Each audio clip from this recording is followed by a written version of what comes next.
So weeks 1 through 3 are all about transformation from the inside out. It's working out all the kinks on the internal. It's learning how to forgive, learning how to heal yourself, preparing yourself to be able to move on to your next level of your life. But before you can move on, you have to first clear out any emotional blockages that you may have. And a lot of people wonder why they're unable to move forward in life. And that's one of the reasons. The reason why you can't manifest the life that you want is because you're still holding on to the life that you had. You're still holding on to those past memories of pain and hurt and frustration and weak beliefs and fears and doubts.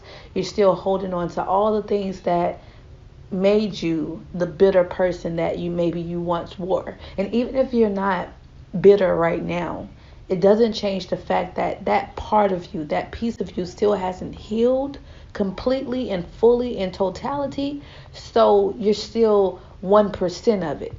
And I have this saying that I say, even if you're 1% of it, you're still a part of that. You're still in that realm of things, which means that even if I'm 1% of hate, I'm going to keep attracting hateful situations or hateful things. It may not be something excruciatingly big, but it's something that could potentially become excruciatingly big, because if I'm still dealing with stuff that's reminding me of who I used to be or reminding me of that past traumatic event, it's only sparking that event to come back into fruition, because now I'm associating this current experience with the past experience, and through that association I'm recreating a whole new monster. I'm creating a whole new monster. So now I have this feeling and this emotion and this fear of whatever that was from the past that's now being relative to what's going on currently in my future or in my present. And it's causing that same type of energy to come back to me. So in order for me to effectively move on and to not be affected by these things, I must get rid of it. I must allow myself to heal. I must forgive myself. I must forgive the people that hurt me. I must recreate and redesign who I am. So the first 3 weeks of this entire process focuses on the redevelopment, the redesigning, the breakdown of who you are. So it's going to break everything down. To me, I feel like this is the most vulnerable point of the process, because you have to be very vulnerable and open with yourself. Like, you have to be honest with yourself. This is really that point of transparency, and it's that point where you get to really dig deep, because these are the issues that we face that we didn't even know in some cases that this event or this situation really affected us the way that it has. It's not until we start to really look at, the characteristics or the traits that we have today where we say, dang, I didn't realize that the fact that my father wasn't in my life, as a child, that put me in a place of having abandonment issues. Because even during the time of me growing up, I used to think about my dad, and I would be like, I wonder where he is. I wish he would have been here.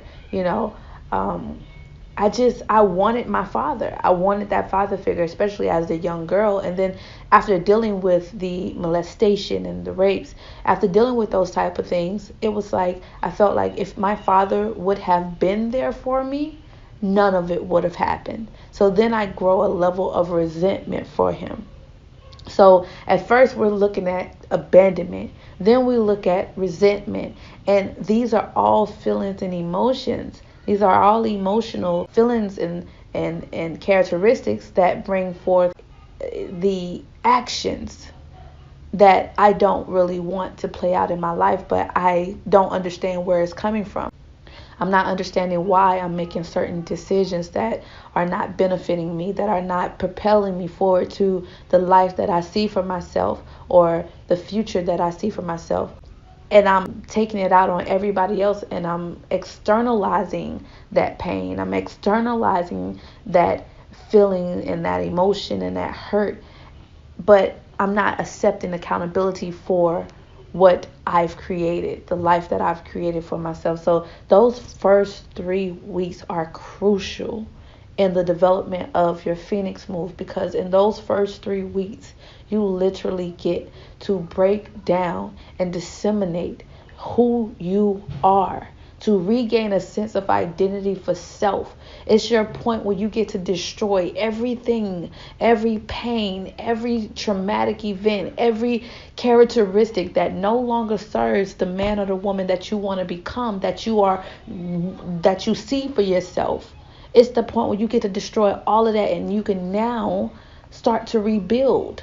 It's like going to a demolition project. It's like going into a demolition project where you get to literally, you have all of the funds you need to create a new empire. Like, you get to build a whole city that belongs to you. You get to build a whole new life. And this new project, you already have buildings standing up. All you got to do is go in there and knock down all those buildings and rebuild on top of that really good soil, because the soil has always been good.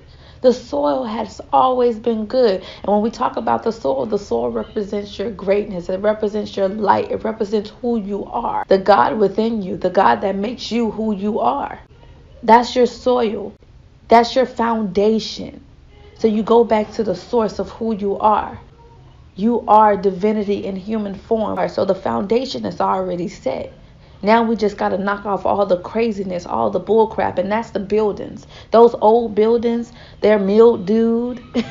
they have asbestos, all this crap going on. We want to knock down all those old buildings. Those old buildings represent the pain. That represents the traumatic events. That represents the toxic people. It represents everything. It represents the weak beliefs. It represents the abuse. Knock it down.